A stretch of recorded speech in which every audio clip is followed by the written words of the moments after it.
अगर मैं आप लोगों से पूछूंगी तो आप कहते हैं कि सरकार ने किया।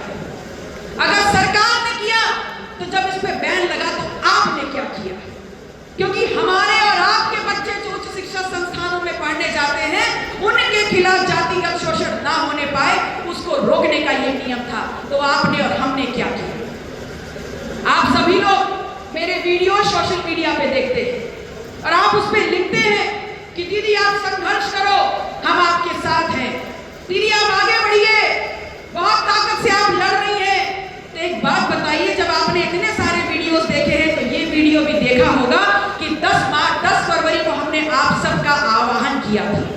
हमने कहा था कि आज लखनऊ की सड़कों को जाम करेंगे। ये तमाम लोग जो यूजीसी इक्विटी रेगुलेशन का समर्थन करते हैं कि इसको लागू किया जाए, एक दिन के लिए अपने तमाम काम छोड़ करके लखनऊ आइए। कितने लोग आए थे आप में से? कितने लोग आए थे? 85% लोगों में से कितने लोग आए थे? अगर आप लोग अपने घर से निकल करके सिर्फ एक दिन का काम छोड़ करके लखनऊ की धरती पर आ गए होते, आपने राजधानी को चौक कर दिया होता, तो मैं विश्वास से कह सकती हूँ कि स्वतः संज्ञान लेकर के सुप्रीम कोर्ट अविलंब इस यूजीसी इक्विटी रेगुलेशन को लागू करने का आदेश देता। लेकिन आप नहीं आए, आप नहीं आए। और जब सवाल हमने पूछा कि आप क्यों नहीं आए, तो उत्तर पता है क्या मिलता है? जवाब मिलता है कि खेत में पानी लगाना था। जवाब मिलता है कि गाय गोरू को चारा देना था। सब जवाब मिलता है कि नाते रिश्तेदारी में जाना था, न्योता आया था।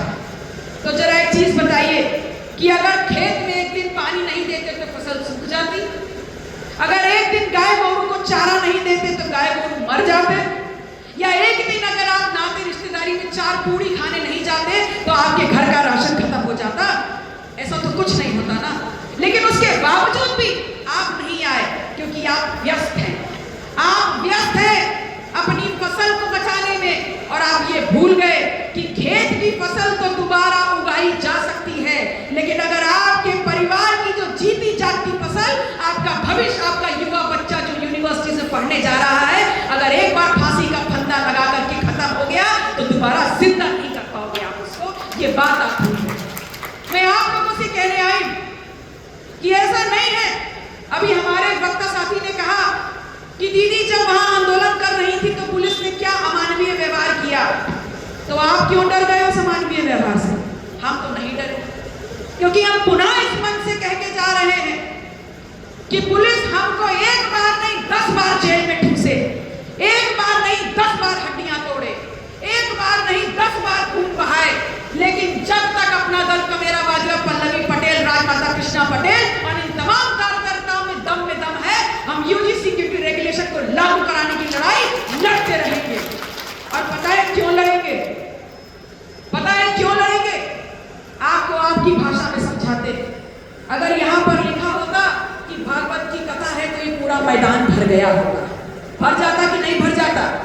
तो उसी भाषा में आपको समझाते हैं कि अगर एक कहानी आपने सुनी होगी, यहाँ बहुत से बुद्धिजीवी लोग बैठे और बहुत बुजुर्ग बैठे, कि एक बार एक जंगल में आग लगी तो सारे पक्षी, सारे जानवर भगने लग गए।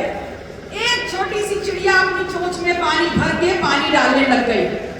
तो सारे लौट के आए और बोले कि यह चिड़िया, तेरी चोंच में जितना पानी है तू डालेगी तो क्या आग बुझ जाएगी? तो चिड़िया बोली, ये बात तो मुझे भी पता है कि मेरी चोंच में जितना पानी है उससे जंगल की आग नहीं बुझेगी, लेकिन कल जब लिखा जाएगा तो तुम्हारा नाम भागने वालों में और मेरा नाम इस जंगल की आग बुझाने वालों में लिखा जाएगा। अब मैं आप लोग में छोड़ती हूँ कि आप लोग अपनी जिम्मेदारी सोच लीजिए किस तरफ है।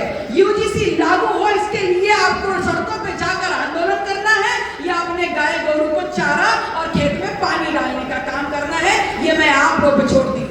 लेकिन इसके साथ ही साथ एक बात जरूर कहती हूँ कि मैं पुनः आह्वान करूंगी आप सब लोगों का कि आप लोग आइए और एक बार पुनः लड़ते हैं यूजीसी इक्विटी रेगुलेशन के लिए, उत्तर प्रदेश की राजधानी लखनऊ की सड़कों को जाम करने के लिए। आप आएंगे तो आपका बहुत बहुत आभार, हमारी हिम्मत बढ़ेगी, और नहीं आएंगे तो भी याद रखिएगा कि डरने वालों में से डॉक्टर पल्लवी पटेल नहीं है, क्योंकि ये डॉक्टर सोनेलाल पटेल और कमेरा समाज जैसे शेर की औलाद है।